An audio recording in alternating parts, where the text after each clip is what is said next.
Okay, morning guys. So we're going to start today with another Dmitry Danilov edit or another layered portrait. So we're going to try and create something that looks like this image on the screen at the moment. So just like before, I've got my files open. If we look carefully at the image, we can see there's a couple of portraits from different angles sort of mixed together. So if you've got two portraits from different angles, that would be the best way to work. So we've got one file like this, head on, one file side on. So to begin, as usual, I'm going to go to Window, Arrange, Float All in Windows, so I can have all my files open and visible at the same time. I'm going to start. The first thing we want to do is copy one image, paste it on top of the other, exactly like we've done before, like we did with our face merge edit and many other images we've done. So to do that, we click on the one file, Control A to select all, Control C to copy, click on our second file, Control V, and that'll paste our image on there.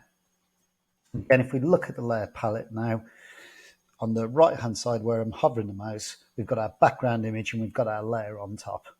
Okay, we can close, that means we can close this file now. So we've just got our two windows open. So what we want to do is create a series of thin, narrow strips of our images at different angles and layer those on top of each other. So to do this, first thing we're going to do is create a new layer. So we're going to click on the little drop down option here in the layer palette. It's a tiny little arrow up there in the top corner, and we're going to select new layer. Okay, on that, we're going to draw a series of straight lines using the marquee tool, the rectangular marquee tool. I'm going to vary the thickness of those. So I'm going to do an edge to edge, some thin, hold down shift key. Just going to expand the window a little bit. I think that'll make it easier to go edge to edge. So I'm just going to drag the corner of the image a bit. Start outside the image, drag my box across. I'm going to do one, couple wide, couple a bit thinner.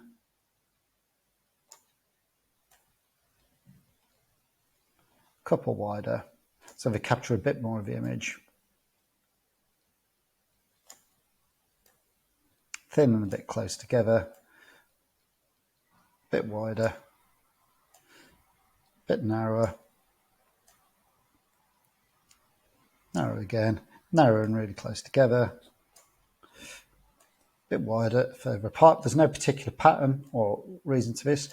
I just mix it up a little bit. So keep holding down shift key.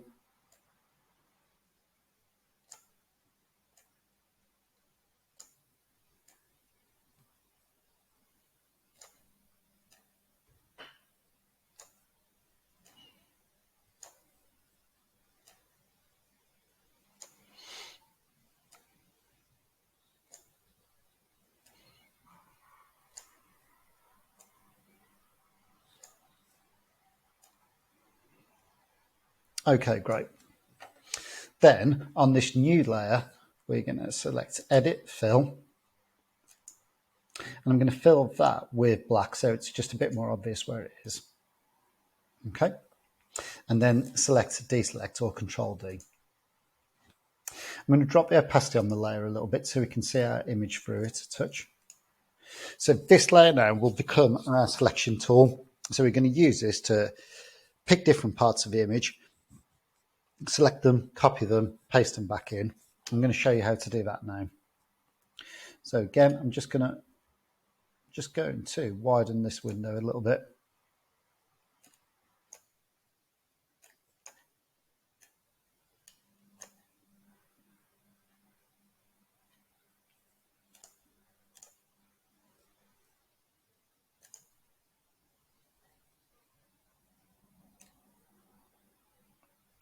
So I'm just going to create a bit more space around that file. Move this image over here, click back on it. Okay, so whilst we're working then, I might leave this layer as it is and I might duplicate it so I can keep going back to a straighter version of a layer if I want to. So I'm going to duplicate that layer. So I've got a copy of it and I'm going to turn off the original one. Okay, what I'm going to do is I'm going to rotate it a little bit so it's at more of a diagonal angle. So to do this, we're just going to go to Edit Free Transform or Control T, which we've used before to resize images. Okay, so I'm going to make the image a little bit bigger and rotate it. I'm going to make it a bit wider still, so it goes edge to edge. Okay, like so, and then press return to apply that transformation.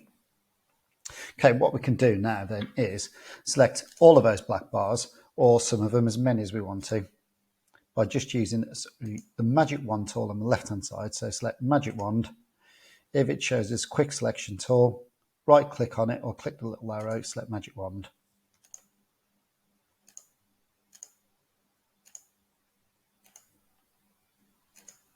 Okay, then I'm going to click on the layer below, so the layer of the image of a girl, Control C, Control V to paste it in. And you'll see it's just appeared as a new layer there. If I turn off that one, so I'm going to turn off the top one for the moment, the one I'm using to select with, and then we're going to add a layer style. So on the layer palette, you can see down at the bottom where it says FX, I'll display in a second. If you hover over it, it'll say layer style. And we're going to add a drop shadow, which I think we've done before in our previous image.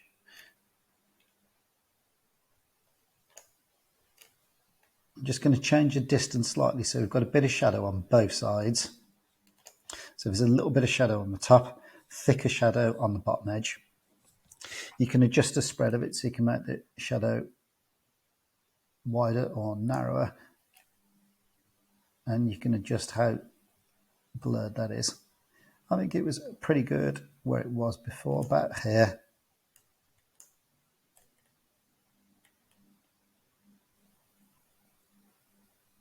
Something like that looks pretty good to me.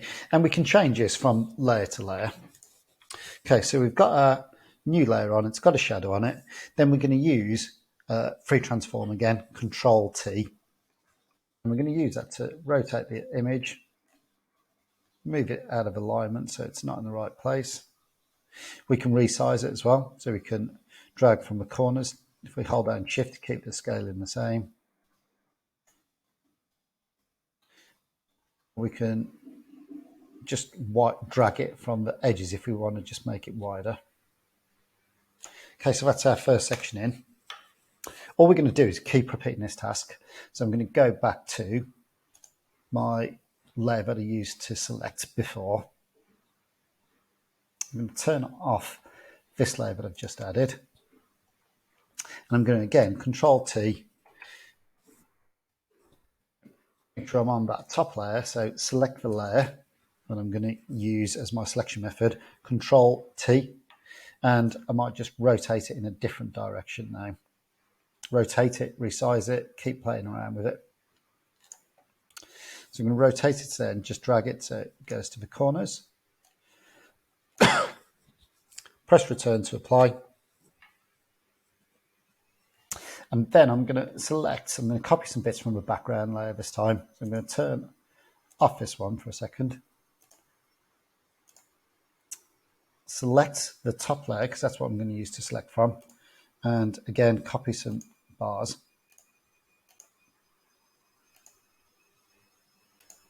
As many or as few as I think I want to. I think it would be best if you're not too uniform with it.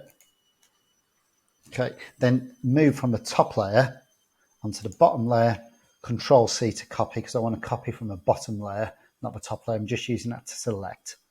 Control C, Control V to paste, and again it's going to paste in a new layer. You can see it just appeared there. I'm going to move that above the image I've got here, and I'm going to apply the same effects again. So down to the bottom, drop shadow,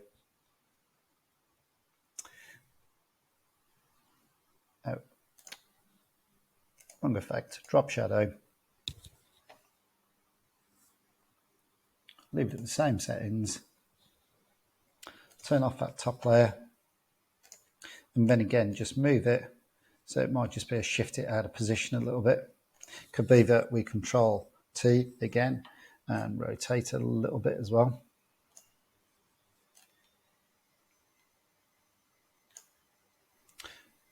can resize a bit, hold down Shift key to keep the scaling the same. Press return when I think I'm happy with it.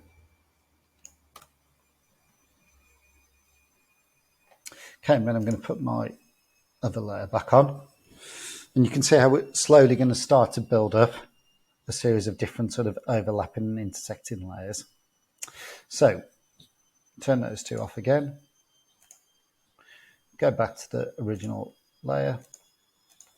This time I'm going to move it again. So Control T.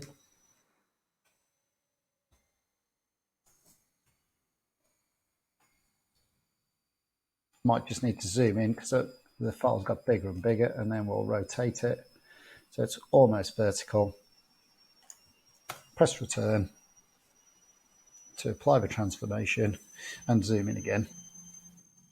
Take a few less bars this time.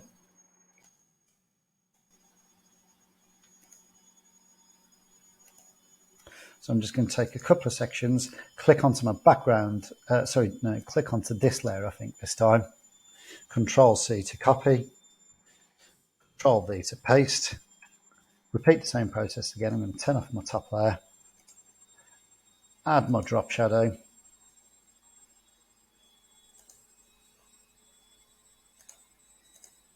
turn on those other two layers, and then just Control T and then rotate it, move it if I want to.